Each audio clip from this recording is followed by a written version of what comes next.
24 के बाद हम लोग भारत सरकार के जो अपने विभाग मंत्रालय है और बिहार के साथ हम एक ज्वाइंट मीटिंग करने वाले हैं कि जो भी बिहार में खनिज संपदा है उसको जो भारत सरकार के अधीन है उसको आप जल्दी से ऑक्शन करें ताकि बिहार को उससे राजस्व की प्राप्ति हो। 24 जुलाई के बाद। हाँ, 24 जुलाई के बाद क्या।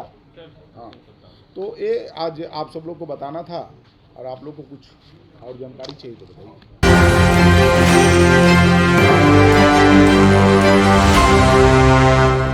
बीच में लास्ट टाइम एक रेयर अर्थ की बात हुई, उसमें कुछ डेवलपमेंट अगर है या कुछ नई जानकारी तो हम लोग को सब बताइए। अगला पीसी में आपको तो काम हो रहा है, कंक्रीट जानकारी आपको अगला पीसी। और हमारे साथ अपने विभाग के सचिव और डायरेक्टर मनीष मीना जी हैं। ठीक है, सर ये कह रहा था कि जो दूसरे राज्यों में भी बालू खनन की अनुमति, बालू बेचने की अनुमति। हाँ, वो अच्छा तो वो हमने अनुमति दे दिया है। आप जो भी है बाहर बालू बेच सकते हैं। बीच में उसको रोक लग गया था तो अनुमति मिल गया है। बहुत अच्छा आपका प्रश्न है। तो उसमें कितने राजस्व की प्राप्ति होने की संभावना है? बालू से जो राजस्व की प्राप्ति हो उसमें वो भी ऐड होगा।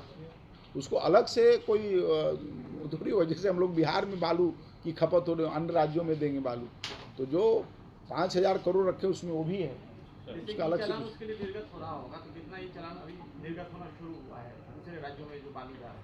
तो अगले आपको बताए ना, कुछ आगे के लिए भी छोड़िए।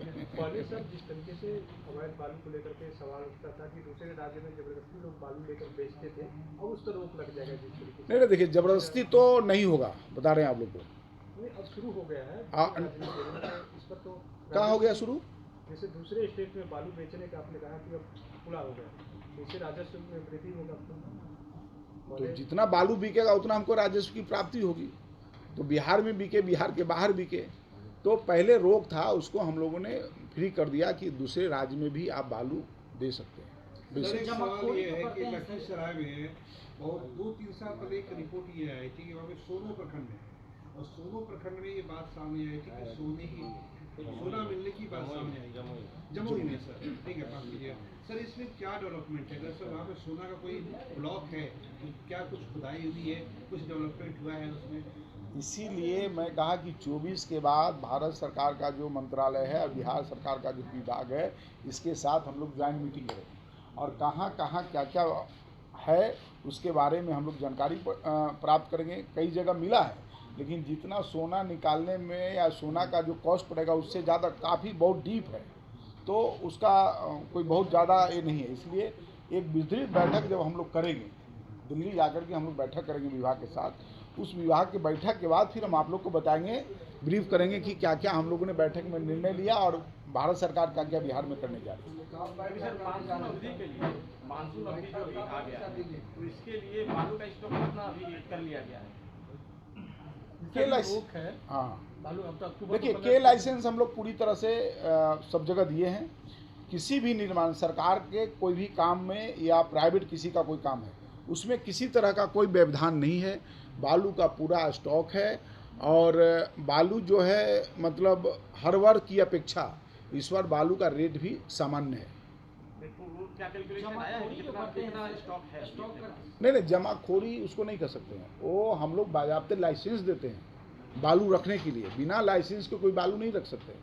और फिर वहाँ से स्टॉक से वो अपने किसी जिनकी जो ज़रूरत हुआ बालू को बेचते हैं, वो बिना हम लोग को वो बालू को कोई गलत ढंग से मिसयूज नहीं कर सकते। इतना आपको मैं बता रहा हूँ। जो मगर हम लोग आए दिन इवन आपके ट्विटर हैंडल पे भी हम लोग देखते हैं कुछ ना कुछ घटनाएं इंसिडेंट होती रहती हैं, कभी किसी अधिकारी पर हमला, कभी किसी पुलिस वाले पर हमला।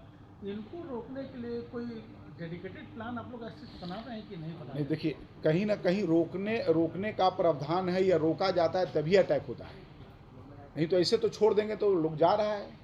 तो इसका मतलब कहीं ना कहीं हमारे विभाग के अधिकारी अलर्ट हैं, उनको रोकते हैं। गलत खनन होता है वहाँ जाते हैं, तब जाकर उन पर अटैक होता है, नहीं तो जब फ्री छोड़ देंगे तो अटैक होगा ही नहीं। हाँ, अब कहिए कि प्रशासन को और चुस्त दुरुस्त करना है, इसके आधार पर जो अटैक हो रहा है वो कम हो, तो हम लोग यह प्रयास कर रहे हैं कि जहाँ भी छापेमारी हो तो पूरी प्रशासन की मुस्तैदी के साथ अब पूरा प्रशासन वहाँ चुस्त दुरुस्त रहे।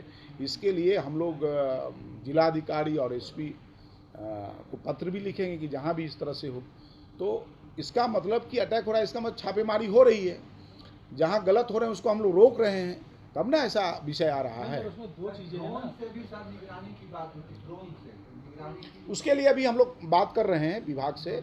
इसके लिए ऐसे नहीं होगा, हम लोग कैबिनेट से स्वीकृति लेंगे, सारा चीज़ करेंगे। मैंने पिछले बार भी कहा था कि ये सब करने वाले हैं हम लोग, आने वाला समय में ये सब हम लोग करेंगे। हम लोग ISTP लागू किए थे, इंटर स्टेट ट्रांजिट पास, तो उससे बहुत बड़ी सफलता मिली है, बिहार सरकार को राजस्व की प्राप्ति हुई है।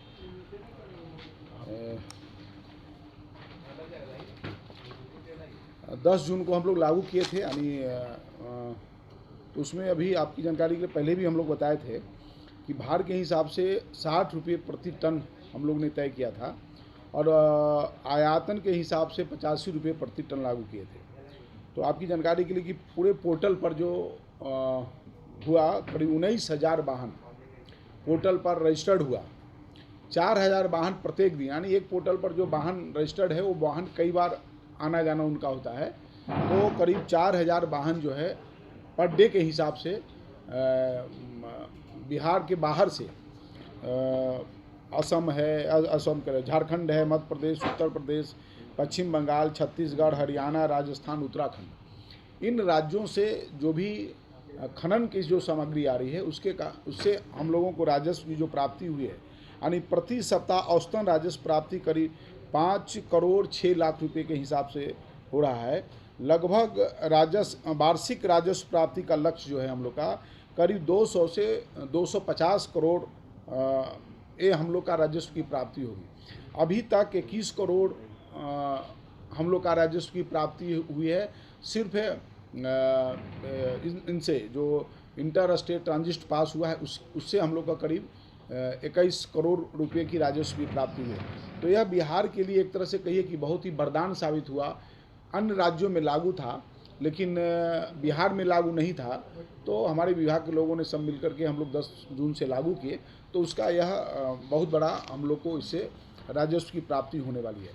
दूसरा है कि जो वित्तीय वर्ष था 25-26 में, तो जो हमारा करीब 409 करोड़ 62 लाख रुपए की पिछले बार अभी तक जून के महीने में मुझे राजस्व की प्राप्ति हुई थी। ये 26-27 जो है ये माह, जो जून माह है, इसमें हम लोग को करीब 505 करोड़ 26 लाख राजस्व की प्राप्ति हुई है। उसी तरह से वित्तीय वर्ष 25-26 में जो छापेमारी करीब 11,889 ऐसे छापामारी हुआ था, लेकिन आज जो इस महीने का है इसमें 12,877 ऐसे छापामारी हुआ, जिसमें 25-26 में गिरफ्तारी 147 और वाहन की जब्ती करीब 1,567 और दंड वसूली 19 करोड़ 62 लाख का हुआ 25-26 में। उसी तरह से 26-27 का जो वर्ष है ये 12,877 छापेमारी हुआ, 248 गिरफ्तारी हुई, करीब 1,945 वाहन की जब्ती हुई और करीब 23 करोड़ 20 लाख हम लोग वसूली किए, दंड वसूली जो होता है उससे, इससे भी राजस्व की प्राप्ति हमें हुआ है। उसी तरह से बिहार में आप सब लोग को मालूम होगा कि पत्थर खनन एक बड़ा उद्योग है यहाँ पर।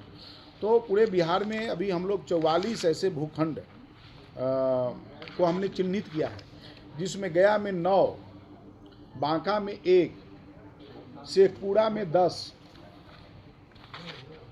नवादा में 17, नवादा में 17 है ना, हाँ, औरंगाबाद में 3, रोहतास में 4, ऐसे कुल 44 पत्थर भूखंड को हम लोगों ने चिन्हित किया है। और नवादा का तो